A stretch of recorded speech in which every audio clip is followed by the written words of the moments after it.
Hello friends, कैसे हैं आप सभी। मैं सुदेश शर्मा सुदेश भगाना क्लासेस के यूट्यूब चैनल पर आपका स्वागत करती हूं। तो मित्रों, आइए ज़्यादा से ज़्यादा वीडियो को लाइक, शेयर और चैनल को सब्सक्राइब और कमेंट कर दीजिए। आज हम करेंगे क्लास 6 का लेसन 2, ग्लोब, अक्षांश एवं देशांतर। इस लेसन को आज हम कवर करेंगे। और आपको पता है सीटेट, एचटेट और सेंटर का कोई भी एग्ज़ाम है, उन सभी में हमारी जो वीडियोस होती हैं वो बहुत ही हेल्पफुल होती हैं। तो चलिए मित्रों, हम स्टार्ट करते हैं। देखो भाई, आपको पता है कि भाई पृथ्वी है ना, गोल नहीं होती। पता है ना आपको पृथ्वी कैसे होती है? थोड़ी सी ऐसे होकर यहाँ से गोलाई और ऐसे होती है मित्रों। यानी कि जो ये ध्रुव है ना, उत्तरी ध्रुव, ये है भाई दक्षिणी ध्रुव। इन पर थोड़ी क्या होती है भाई, चपटी होती है। क्या होती है? चपटी होती है इन पर। इस बात का आपको शायद पता हो। यानी कि पृथ्वी बिल्कुल गोल नहीं होती, ये अंडाकार होती है। और अपने ध्रुवों पर ये क्या होती है, थोड़ी चपटी होती है भाई। एक होता है भाई ग्लोब। क्या होता है? ग्लोब। ग्लोब क्या होता है? पृथ्वी का एक छोटा रूप होता है। क्या होता है? पृथ्वी का एक छोटा रूप होता है ग्लोब। और इसको ना पृथ्वी का लघु रूप भी कहते हैं। क्या बोलते हैं भाई? पृथ्वी का लघु रूप बोलते हैं ग्लोब को। और ग्लोब है ना कई प्रकार के होते हैं, जैसे कि बड़ा ग्लोब, इसे शिथिल ग्लोब बोलते हैं। शिथिल ग्लोब। शिथिल ग्लोब क्यों बोलते हैं भाई? क्योंकि जैसे बड़ा ग्लोब है, इसको हमने तो अपने साथ ले जा सकते हैं और जिस भी कक्षा में जहाँ भी रखा है वहीं पर रखा रहेगा, इसलिए इसको बोलते हैं स्थिर ग्लोब। आपसे पूछ लिया जाता है कि ग्लोब कितने प्रकार के होते हैं। एक होता है भाई पॉकेट ग्लोब। ये इतना छोटा होता है कि हम इसको अपनी यानी कि बैग की या स्वयं की जेब में डाल सकते हैं। और एक होता है भाई गुब्बारे का ग्लोब, गुब्बारा ग्लोब।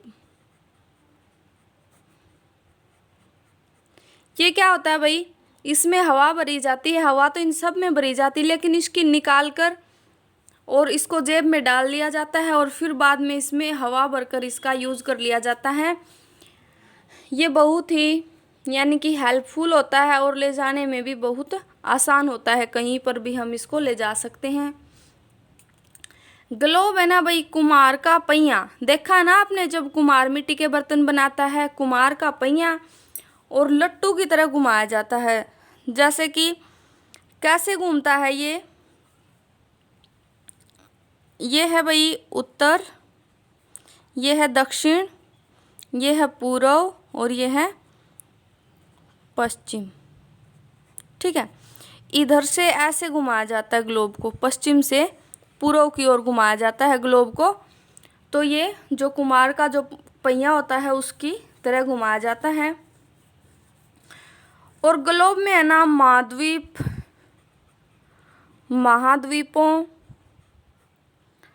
और जो उनके अंदर जो भी चीज़ें हैं, सागरों, इन सब को ना ग्लोब के अंदर हम देख सकते हैं।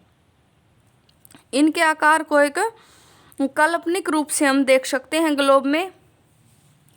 और ग्लोब के अंदर एक सुई होती है भाई, यहाँ से लेकर यहाँ तक, जो कि है ना अपने ध्रुवों की तरफ झुकी हुई होती है। ये झुकी हुई होती है और इसी झुकी हुई सुई को क्या बोलते हैं? अक्ष बोलते हैं भाई। ये है, ये जैसे सुई यहाँ से झुकी, इनको अक्ष बोलते हैं।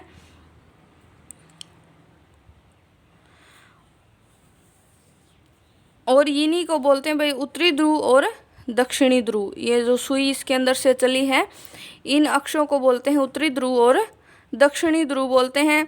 और आपको इस बात का पता है कि ग्लोब को पश्चिम से पूर्व की तरफ घुमाया जाता है। अब एक आता है भाई विषुववृत्त वृत्त। विषुववृत्त वृत्त ये क्या होती है भाई? एक काल्पनिक रेखा होती है ग्लोब में। जैसे ये ग्लोब है ना, इसमें एक काल्पनिक रेखा होती है, वैसी कोई ग्लोब में या पृथ्वी पर कोई लाइन नहीं है, लेकिन ये एक बिल्कुल ही काल्पनिक रेखा है। काल्पनिक होते हुए अपने द्वारा मान ली जाने वाली रेखा होती है ये। और ये ग्लोब को ना दो समान भागों में बांटती है, यानी कि दो समान भागों में बांटती है, भागों में बांटती है भाई। कौन बांटती है? विषुवत वृत्त रेखा। और ये फिर क्या बना देती है? उत्तरी गोलार्ध और दक्षिणी गोलार्ध इसमें फिर होते हैं।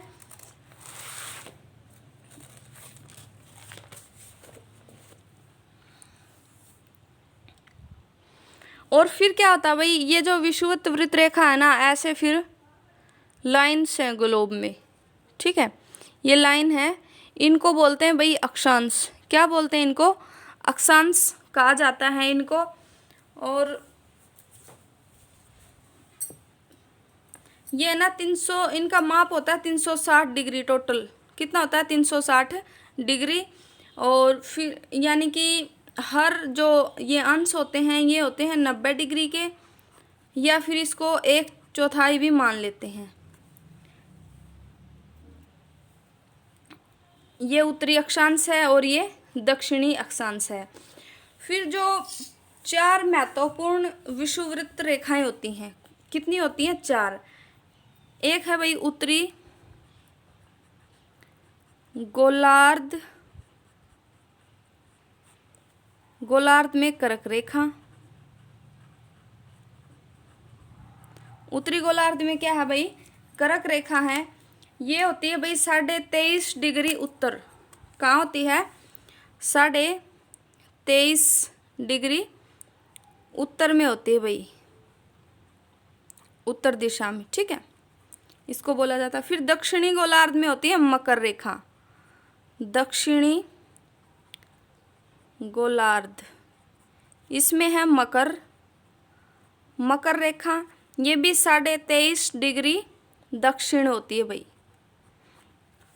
फिर उसके बाद आता है 3rd नंबर पे विषुवत वृत्त रेखा। विषुवत वृत्त रेखा, ये इंपॉर्टेंट बातें हैं भाई। ये 23.5 डिग्री उत्तर दक्षिण, ये याद करने की इंपॉर्टेंट बातें हैं, यही पूछी जाती है आपसे। जो ये विषुवत वृत्त रेखा है ना, ये 66.5 डिग्री उत्तर ध्रुव वृत्त है भाई, उत्तर ध्रुव वृत्त। फिर है भाई एक दक्षिण में भी होती है ऐसे ही विषुवत वृत्त रेखा। ये क्या होती है? ये भी 66.5 डिग्री होती है, लेकिन ये दक्षिणी वृत्त होती है, दक्षिण ध्रुव वृत्त होती है भाई, ठीक है। ये 4 रेखाएं हैं जो आपको याद करनी है, यानी कि जो उत्तरी गोलार्ध में कर्क है वो भी 23.5 डिग्री, यानी कि आपको जो याद करने की बात क्या है कि आपसे पूछ लिया जाएगा कि कर्क रेखा कितने डिग्री पर होती है और कौन सी दिशा में होती है। कर्क रेखा है भाई उत्तर दिशा में है और 23.5 डिग्री है। ऐसे ही मकर रेखा पूछ लिया जाए तो ये क्या है? ये भी 23.5 डिग्री है, लेकिन ये दक्षिण में है। विषुववृत्त रेखा एक है उत्तर ध्रुव वृत्त में, वो है भाई 66.5 डिग्री, और दक्षिण ध्रुव वृत्त में भी है 66.5 डिग्री। इसमें विषुववृत्त है, रेखा नहीं है, और इसमें विषुववृत्त है, ये आप ध्यान रखना। विषुववृत्त पूछ लिया जाए तो उत्तर वृत्त, और विषुववृत्त रेखा पूछ लिया जाए तो दक्षिण वृत्त। तो इसके बाद हम करेंगे भाई अक्षांश। अक्षांश क्या होता है इसके विषय में हम करेंगे। क्या करेंगे भाई? अक्षांश। अक्षांश, अक्षांश क्या होता है? देखो भाई, भूमध्य रेखा के किसी भी स्थान की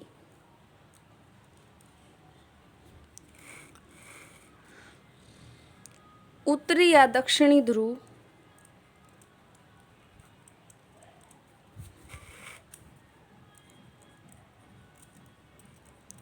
उत्तरी या दक्षिणी ध्रुव की ओर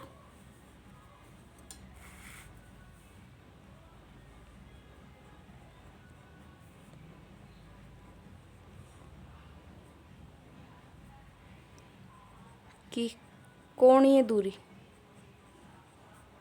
जो कोणीय दूरी होती है ना भाई, उससे बोलते हैं अक्षांश। क्या बोलते हैं? जैसे कि उत्तरी या दक्षिणी ध्रुव की जो कोणीय दूरी है, यानी कि किसी भी भूमध्य रेखा के स्थान की उसकी उत्तरी या दक्षिणी ध्रुव के बीच की कोणीय दूरी को बोलते हैं भाई अक्षांश।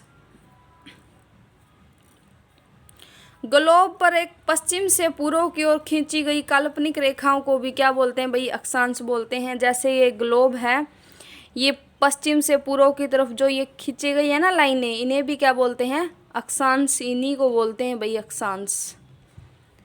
वही है, यानी कि ये भूमध्य रेखा है और इसके जो ये कोणीय है, जैसे कि इनके कोण बनेंगे, ऐसे ऐसे कोण बनेंगे ना, ये इन्हीं को अक्षांश बोलते हैं। फर्स्ट में भी यही है और सेकंड में भी यही है।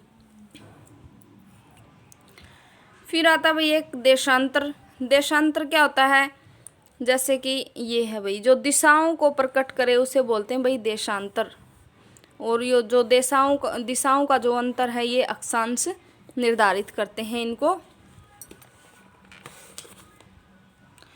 उसके बाद भाई हम जो पृथ्वी की जो घूर्णन गति है उसके विषय में एक थोड़ा सा समझ लेते हैं कि भाई पृथ्वी एक चक्कर कितने समय में लगाती है। पृथ्वी एक चक्कर कितने समय में लगाती है भाई? 24 घंटे में लगाती है, ये तो हमें पता है ना। एक अपना चक्कर 24 घंटे में पूर्ण करती है। और घूमती कितनी है? पृथ्वी है ना, उस पर घूर्णन कितना करती है? घूर्णन करती है भाई 360 डिग्री। ठीक है, यानी कि 24 घंटे में 360 डिग्री घूम जाती है। अब देखो 360 डिग्री को हम मिनटों में बदलेंगे, यानी कि 360 गुणा में 24। ऐसे करेंगे? नहीं भाई, ऐसे नहीं करेंगे। ऐसे करेंगे 360 को हम नीचे रखेंगे और 24 गुणा में 60। ये 60 क्या है भाई? ये मिनट है। ठीक है, तो देखो भाई हम इसको अब कट कर देंगे। 1 0 से 1 0 कैंसिल, छिकू छिकू 36 और ये आ गया भाई 4 छिक 24।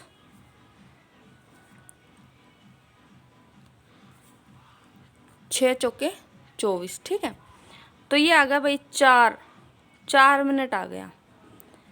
4 मिनट आ गया, तो इसका अर्थ क्या हुआ भाई? एक डिग्री में कितनी 4 मिनट में घूमती है 1 डिग्री। ठीक है, क्या होता है भाई? 4 मिनट में कितना घूमती है? 1 डिग्री घूमती है भाई। फिर 1 घंटे में कितना डिग्री घूमेगी? 15 डिग्री। ठीक है, कितना घूमेगी भाई? 15 डिग्री घूमेगी। और जो भारत का मानक समय है ना, भारत का मानक समय है भाई 82.5 डिग्री। कितना है? 82.5 डिग्री। तो आपको पता है भाई 1 डिग्री घूमती है 4 मिनट में, तो 82.5 डिग्री, यानी कि हाफ को छोड़ देते हैं, 82 गुना में हम 4 कर देंगे तो आ जाएगा 330। अब इसको है ना टाइम में डिवाइड कर देंगे। 330 बटे में 60, यानी कि घंटों में डिवाइड करेंगे, तो ये घंटों में डिवाइड करेंगे तो हमारा आ जाएगा 5.30 समथिंग। ठीक है, देखो ये समथिंग भी क्यों, बिल्कुल एग्जैक्ट आएगा। तो ये 5.5 क्या आ गया भाई? जो एक मानक समय माना गया है, उस मानक समय से हमारा भारत है ना 5.5 घंटे आगे है। हमारे भारत की जो स्थिति है वो 5.5 घंटे आगे है। एक GMT है, ग्रीनविच टाइम है, उससे हमारा भारत का जो टाइम है वो 5 घंटे आगे चलता है। तो चलिए अब हम उसके विषय में पढ़ लेते हैं। GMT से भारत का समय कितना आगे है भाई?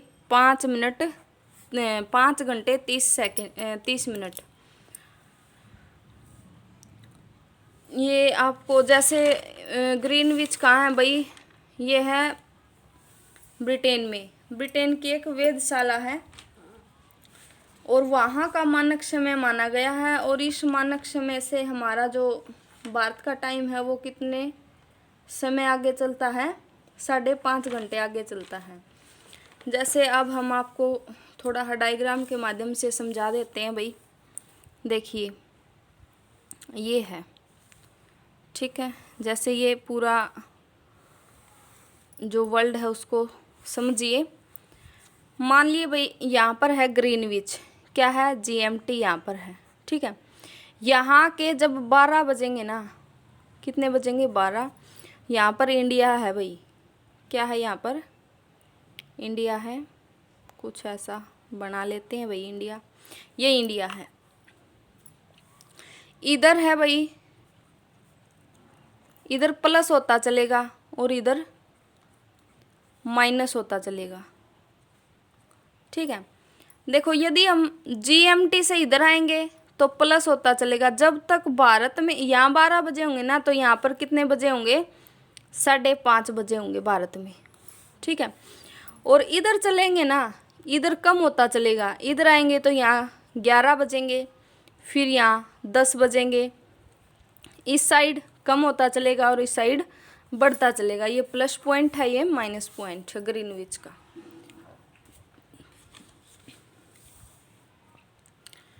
ये आपको समझ में आ गया भाई। 1 घंटे में कितने डिग्री घूमती है पृथ्वी, 15 डिग्री, 15 डिग्री घूमती है भाई 1 घंटे में। और 1 मिनट में घूमती है 4 डिग्री। ये इम्पोर्टेंट बात है भाई, इसको बिल्कुल याद कर लेना।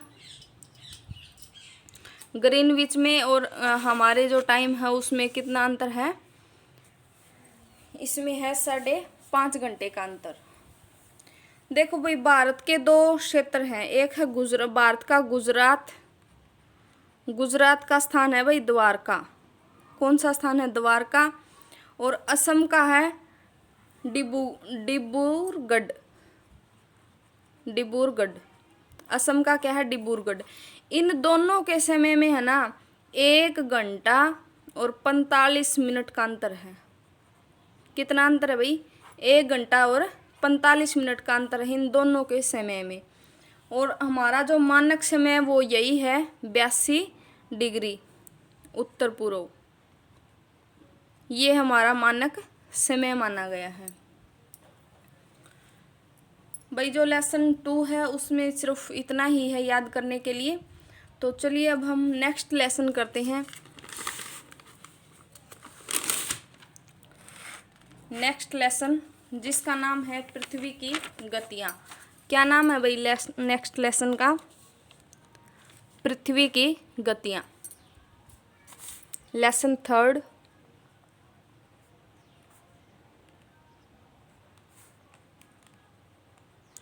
पृथ्वी की गतियाँ। देखो भाई पृथ्वी 2 प्रकार की गतियाँ करती है। एक तो करती है घूर्णन, दूसरी करती है भाई परिक्रमण।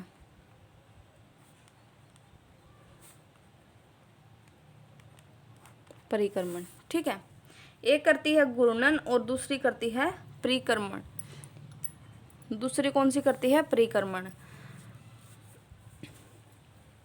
घूर्णन क्या होता है भाई, घूर्णन, घूर्णन होता है पृथ्वी का अपने अक्ष पर घूमना।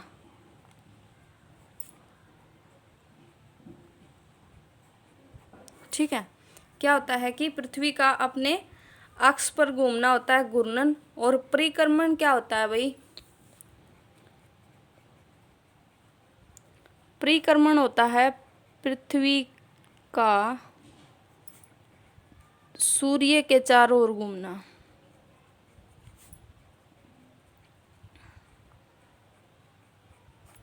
ठीक है, ये घूर्णन तो कर लेती है 24 घंटे में और ये करती है 366 दिन में। ठीक है, क्या करती है भाई, यही पूछते हैं भाई सी टैट एच टैट में कि घूर्णन क्या होता है, परिक्रमण क्या होता है। इनको आप बिल्कुल ध्यान से करिए। 24 घंटे में अपना ये क्या कर लेती है, घूर्णन, और 366 दिन में क्या करती है, परिक्रमण। इसको हम मानते हैं 365 दिन, ठीक है, 365 दिन मानते हैं, ये अपनी सुविधा के लिए मानते हैं। और हर साल के जो 6 घंटे होते हैं उनको चौथे साल में ऐड कर देते हैं। किस में ऐड कर देते हैं भाई, जो चौथा साल होता है जिसको लीफ वर्ष बोलते हैं, लीफ वर्ष। और उसमें फिर क्या कर देते हैं, 29 फैब बना देते हैं भाई, और उसमें फिर एक दिन को बढ़ा देते हैं, यानी कि 365.6 घंटे होते हैं। और इन 6 घंटे को बनाकर फिर ये लीफ का वर्ष हो जाता है 366 दिन का, ठीक है। क्या हो जाता है भाई, 366 दिन का हो जाता है। पृथ्वी के जिस भाग पर सूर्य की रोशनी पड़ती है वहाँ दिन होता है, और जहाँ रोशनी नहीं पड़ती वहाँ क्या होता है, रात होती है। यदि पृथ्वी घूर्णन न करे तो क्या होगा, जहाँ दिन है वहाँ दिन रहेगा,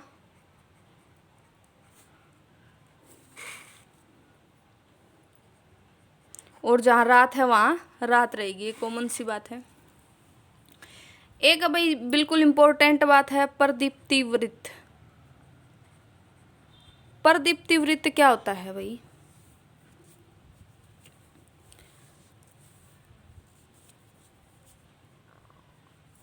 जो वृत्त ग्लोब पर दिन रात को विभाजित करता है, दिन रात में विभाजित करता है,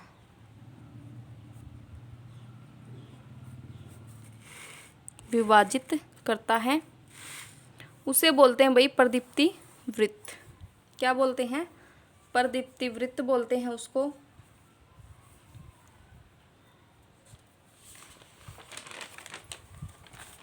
उसके बाद आता है भाई, जो ऋतुओं में परिवर्तन होता है ना, वो भी पृथ्वी की स्थिति के कारण ही उत्पन्न होता है।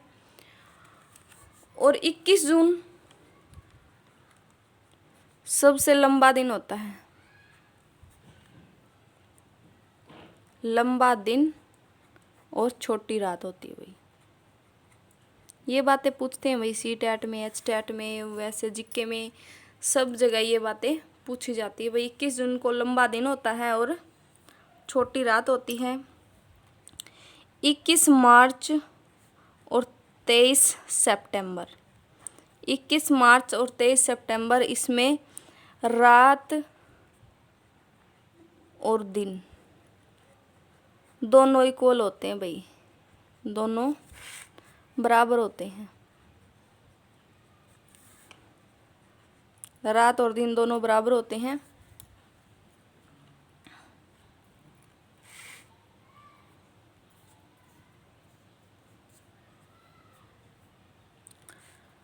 इसके बाद भाई जो इम्पोर्टेंट है, इसमें बस इस लेसन में यही बातें इम्पोर्टेंट थी। घूर्णन, परिक्रमण, पृथ्वी के घूमना 24 घंटे में, परिक्रमण 365.6, और फिर जो 6 घंटे हैं उनको काट कर बना देते हैं लीफ का वर्ष। फिर उसके बाद जो पृथ्वी घूमती है उसके कारण दिन रात होते हैं। और भाई प्रदीप्ति वृत्त है, जो वृत्त ग्लोब पर क्या करता है, दिन और रात में विभाजित करता है। 21 जून है भाई, सबसे लंबा दिन है 21 जून, और छोटी रात है। 21 मार्च और 23 सितंबर, दिन और रात दोनों बराबर होते हैं। इसके बाद आता है लेसन 4। कौन सा आता है भाई, लेसन 4। इसका नाम है भाई मानचित्र। क्या नाम है इसका, मानचित्र नाम है भाई इस लेसन का। अब हम पढ़ेंगे भाई मानचित्र कितने प्रकार के होते हैं। मानचित्र होते हैं भाई 3 प्रकार के। पीछे हमने पढ़ा था कि ग्लोब कितने प्रकार के होते हैं, अब पढ़ेंगे मानचित्र कितने प्रकार के होते हैं। 3 प्रकार के होते हैं। एक होता है भाई भौतिक मानचित्र,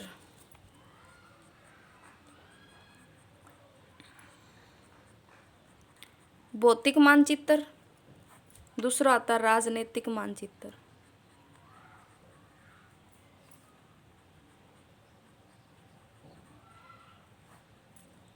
तीसरा होता है भाई थीमेटिक मानचित्र।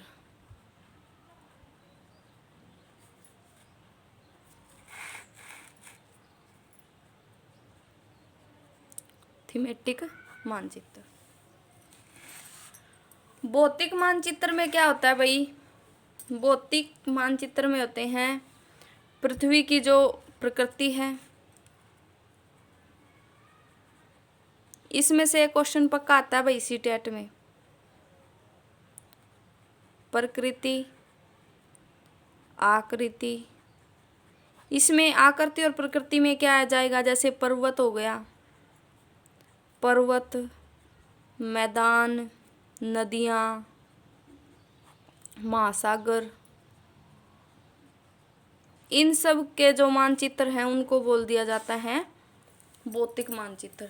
अब आपसे पूछ लिया जाए कि एक मानचित्र है, उसमें देश की विभिन्न नदियों को दर्शाया गया है, तो बताइए निम्न में से वह कौन सा मानचित्र है? तो वह भाई ये तीनों ऑप्शन दे दिए जाएंगे और एक और कोई ऑप्शन दे दिया जाएगा, तो इसमें क्या आएगा? भौतिक मानचित्र। राजनीतिक मानचित्र आपको ऐसा लग रहा होगा भाई जहाँ पर राजकाज की बातें होती है उसे राजनीतिक मानचित्र बोलते होंगे, नहीं। इसमें होता है भाई राज्य, राज्यों, नगरों, शहरों आदि की सीमाएं दर्शाने के लिए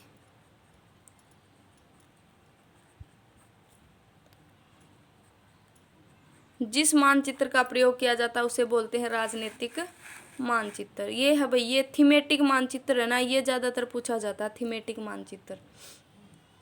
इसमें क्या होता है? देखो ये प्रकृति है, यदि इसमें वर्षा डाल दी जाए ना तो वर्षा में फिर ये भौतिक नहीं रहेगा भाई, ये आ जाएगा थीमेटिक में। इसमें क्या होता है? वर्षा, सड़क